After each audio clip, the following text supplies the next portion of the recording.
Hey, it's Sam. Thanks for joining me as I share ideas on how to flourish and not flounder with food. I'm aiming to build a community of like minded, busy people who feel stuck in a rut with the meals that they are providing for their family. You can get in touch with me if you have any questions about the things I discuss, or if you have a great tip that you would like to share with us, then you can email me at the show at notpastaagain@hotmail.com. I'm also on Facebook and Instagram, and my Facebook group, Let's Thermomix, is also building to be a great community alongside the podcast. Also, if you like the podcast or perhaps know of someone else who might, then please do share the link with them as well. So, what's the chat in this episode?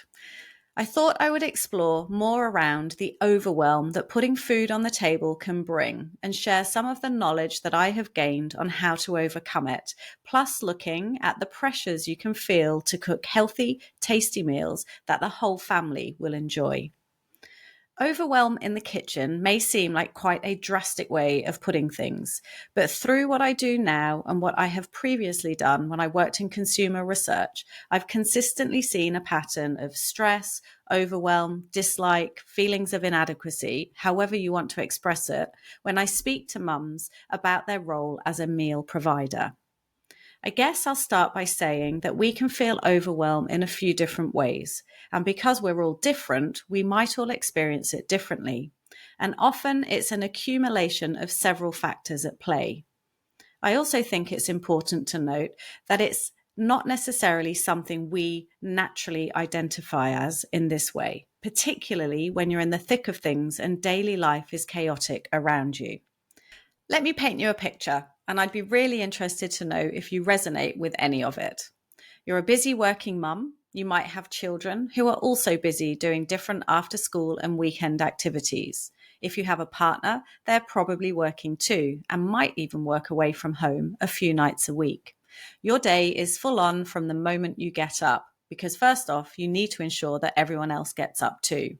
Everyone probably needs to shower, have breakfast, get their bags ready, maybe get a packed lunch together, and children might then be taken to school or at least the bus stop. Ring any bells?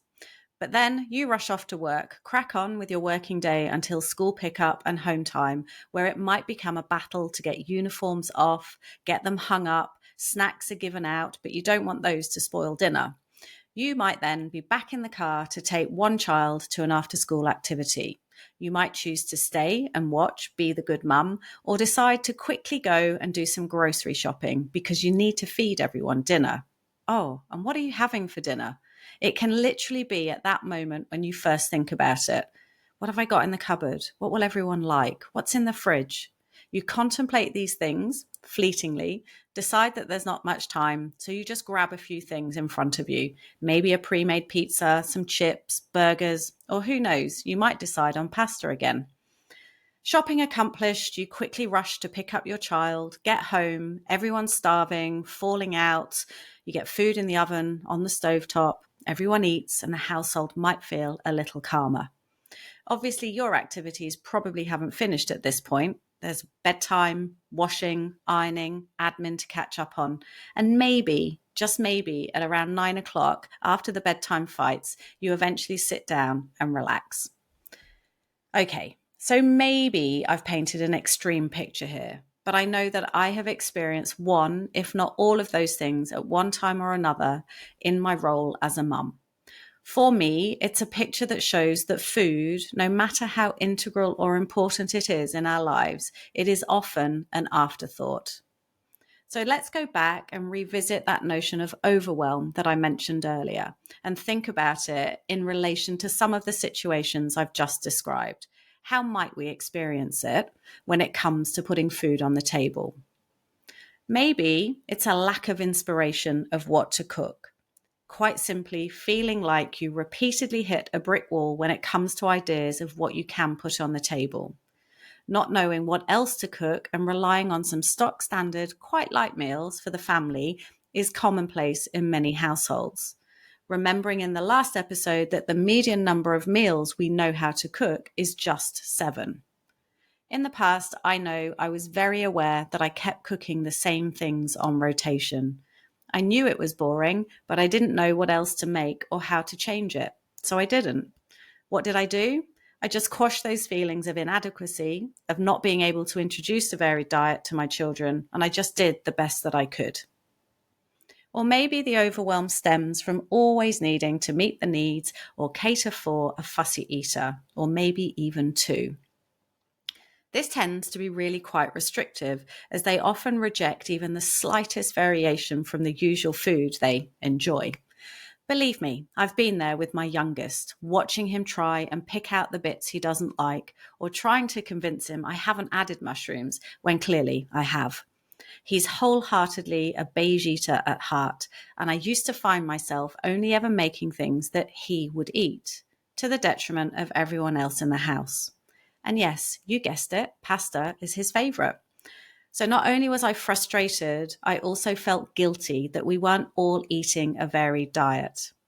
And then you have households where multiple meals are made to cater for the different eaters in the household. I can't even imagine how time consuming that would be. I'd love to hear from you if this is your mealtime scenario. How do you cope? I've also met people where their overwhelm is driven by a lack of personal confidence in their cooking ability. That feeling of you can't cook and repeatedly telling yourself that you can't really cook, feeling embarrassed when you serve dinner because you know people think it tastes rubbish. These kinds of scenarios and self-talk just perpetuate the situation. And when you couple it with a probable lack of time as a busy mum, you don't feel as if you can change that situation. So in this situation, you can feel embarrassed and or inadequate again in your role as a meal provider. But you do what you can, as everyone needs to eat. And then there's time. We can't forget how the constant feeling of having no time or being rushed just adds to the stress and overwhelm mealtimes can create. There rarely feels like there's enough time to actually make what you'd really like to make, or even the time to learn some new recipes.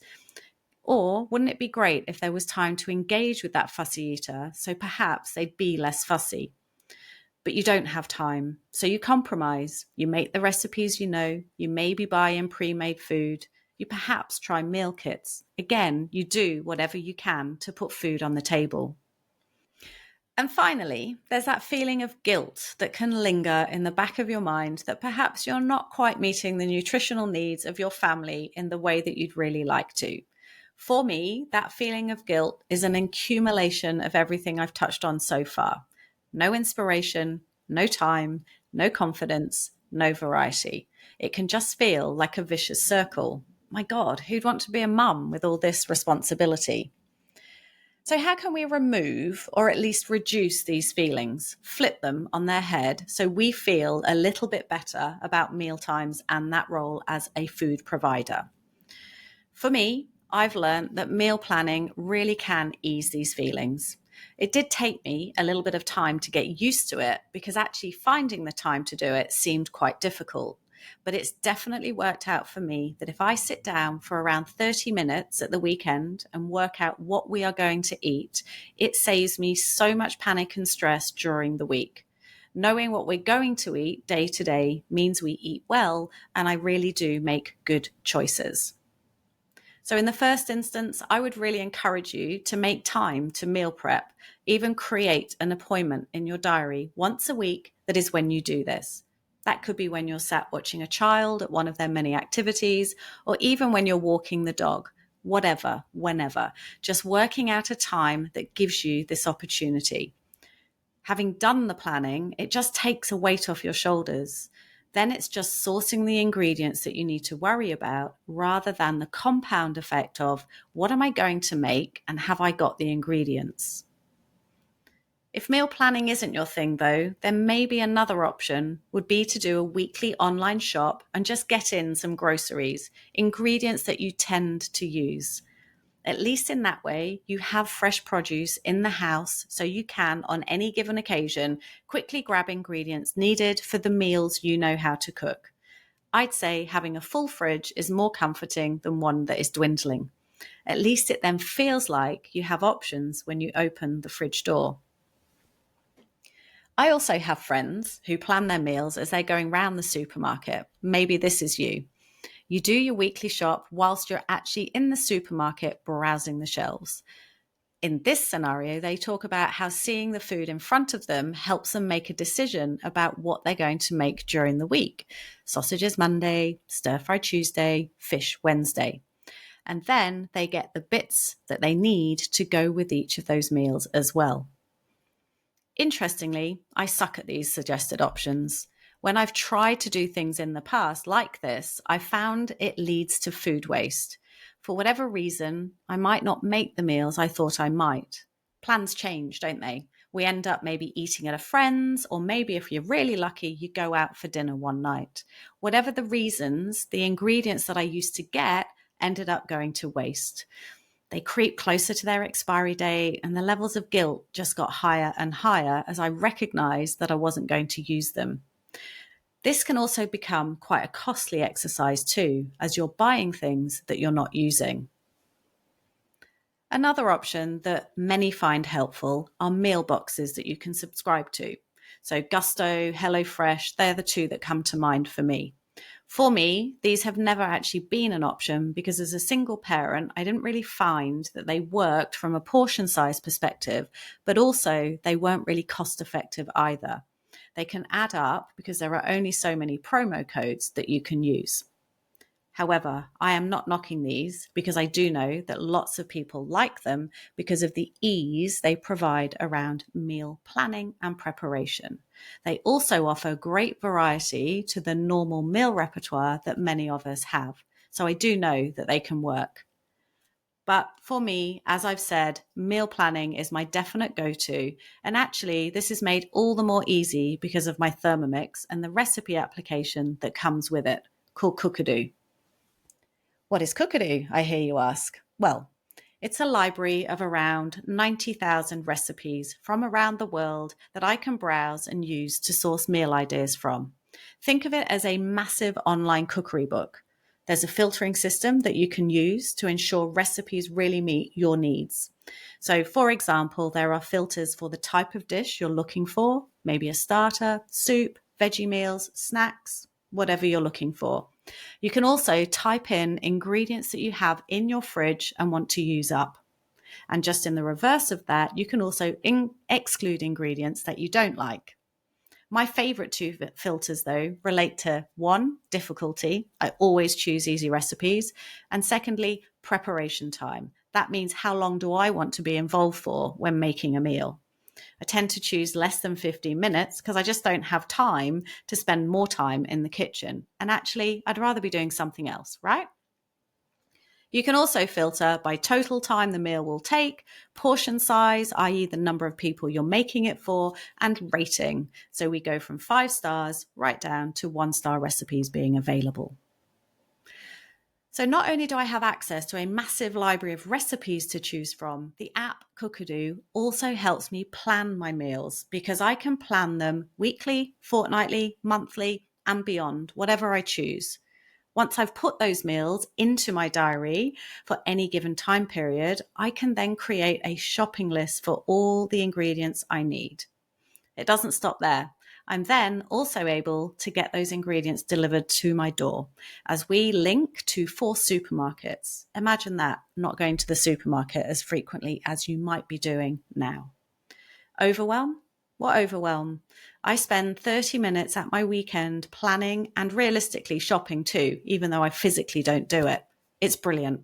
My floundering no longer exists. My life in the kitchen has shifted to one where we all flourish, not just me. No stress, no guilt, no feelings of inadequacy, and eating really good, tasty, and healthy food. To finish with today, I thought I'd just share one of my favourite midweek recipes, and funnily enough, it's served with pasta for the boys. Personally, I don't eat pasta anymore, so for me it's always served with a chopped salad. It's a Cookadoo chunky bolognese, and whilst you might not have a Thermomix, I'm sure you could actually replicate elements of it. In fact, I'm guessing bolognese is maybe a staple in your household anyway. Let's face it, most children and adults like a bolognese. The reason I like a bolognese per se, whether it's a Thermomix one or not, is because you can hide lots of veggies in it, tricking that fussy eater you might have into eating their 5 a day. which in turn makes me feel like a good mum for its hidden nutritional value. Bolognese is also one of the few recipes I've been cooking for years. So even pre-Thermomix, I was pretty confident doing one. Although when I look back, it was pretty labor intensive as I had to be involved with the process for over an hour or so. Not something I have the time for at all these days. So my main reason for liking this Thermomix recipe is because I have minimal hands-on involvement.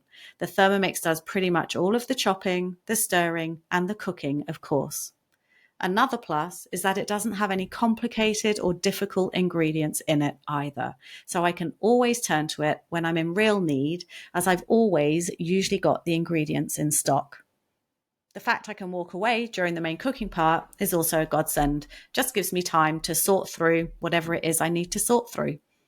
And once it's done, it washes itself clean too. I love that bit so much. Such a simple luxury, but so very, very appreciated. I'll link you through to the recipe in the show notes so you can see how easy it actually is. And you might also like to have a little nosy at some of the other recipes you would have at your fingertips if you had Cookadoo. But also, please can you let me know some of your go-to recipes and why they are this? What makes them work for you? Maybe we can inspire each other to try something new and something different. So that's it for today. I hope some of the things I've shared resonate with you and have given you some fresh ideas on how to potentially handle that mealtime stress and overwhelm. Remember, it's all about making some small changes, building a plan that works for you, and taking a bit of pressure off your shoulders. Whether it's planning your meals for the week, trying out something new, or even investing in tools, perhaps like a Thermomix, to simplify your routine, I actually believe that we all deserve to feel confident and in control in the kitchen. So thanks so much for listening. If you've got any tips, ideas, or experiences you want to share, feel free to get in touch because I really would love to hear from you. And don't forget, if you're enjoying the show, please share it with a friend or maybe leave a review because it would really help. In the next episode, I'm joined by Ellie Codling. I met Ellie recently at a networking event, and she pretty quickly identified how useful a Thermomix would be for her as a busy working mum of two. Join me next time to hear Ellie's thoughts on how life has improved in the kitchen by having a Thermomix. So, until next time, don't feel overwhelmed in the kitchen because together we can flourish and not flounder with food.